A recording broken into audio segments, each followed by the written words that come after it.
All right, let's smoke this bad boy. I don't even know what to call it. You guys can name it. This is a brisket and a beef shank still attached. So you got the Thor's hammer basically attached to the brisket, the bones in the backside of the brisket, and the shank. So another trip to Masita led to something different as per usual. Seasoning this nice and heavy.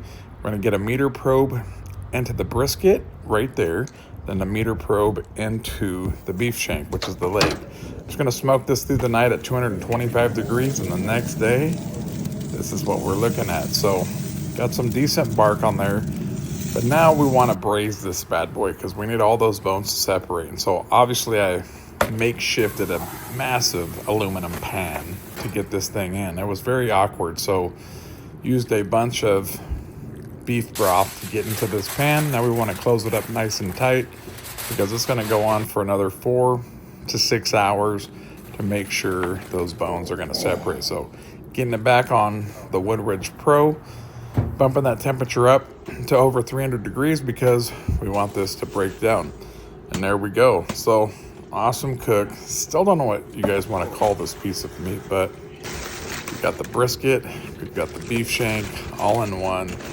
And there we go. So probe tender was about 205 degrees. And here we go. We're going to separate that beef shank, Thor's hammer. Look at this thing.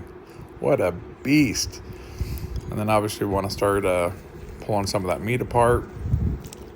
All that braising liquid with all the flavor in it. You can mix all that together.